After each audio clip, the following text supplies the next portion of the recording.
Mullins, and I'm going to summarize the article Shamanism and Christianity, Modern Day Tlingit Elders Look at the Past by Sergey Khan.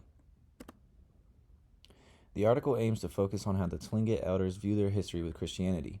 It gives an analysis of their ethnohistory. Khan acquires this information through informants of the Tlingit community, which Khan refers to as narratives. The viewpoints of the shamans range between two extremes, with the negative characterizing them as witch doctors and the positive characterizing them as healers, wise men, and prophets. The Tlingit is an indigenous group located in the Pacific Northwest coast of North America. To give a brief description of the Tlingit, they have a matrilineal kinship system and maintained a complex hunter-gatherer culture with the semi-use of fisheries. It was argued that shamanism was at its peak with the Tlingit until their conversion to Christianity. What is a shaman? Shamans are seen as the connection between humans and other than human persons and powers of the world. Shamans were said to cure the sick, predict weather, bring success in war, fishing, and hunting, foretold the future, communicate with other shamans from a great distance, receive news about faraway people, reveal and neutralize the evil actions of witches, and make public demonstrations of their power. They were able to do this because they were inspired by or controlled one or several superhuman spirits. The spirits were said to be individualistic. Shamans had to partake in prolonged fasting, thirsting, purging, and sexual abstinence, and were forbidden to comb or cut their hair. Their first contact with Christianity occurred in Stika in the mid-1830s when Ivan Veniaminov began his work in the indigenous community. Natives were susceptible to conversion due to Christianity's use of sacred objects and rituals. However, Tlingit began to lose trust in shamans when they were unable to treat smallpox that the Easterners had brought with them. Gradually, Tlingits began accepting baptism and vaccination. In the 1840s through the 60s, the Russian Orthodox Church missionized the Tlingit and claimed to convert 400 Tlingit. This claim is loose, however, because it was mentioned that the Tlingit treated Christianity more as an addition to their spirituality.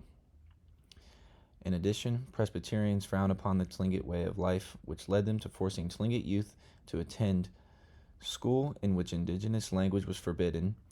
It indoctrinated American Protestant values and portrayed their parents' way of life negatively. Tlingit parents encouraged their children to go to school, but wanted them to retain their culture. Some students adopted Christianity while some swayed back and forth between it and shamanism. To summarize, by 1910, all Tlingit villages had been converted to Christianity.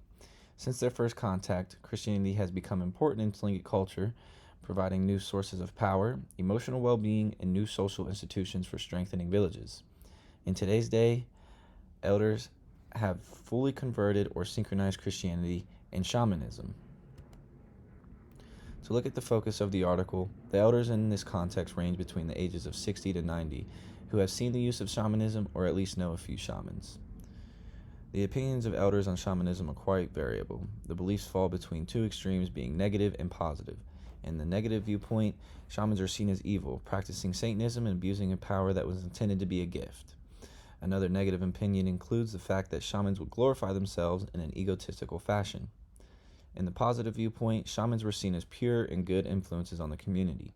Some positive opinions include shamans as being the original Christians by preaching the Ten Commandments before the Bible was presented to them, and being the original psychiatrist. While no elders participate in the shamanic activities, there is still no viewpoint that can accurately summarize their perspective as a whole, for the fact that some elders see shamanism in a positive aspect and some in a negative aspect.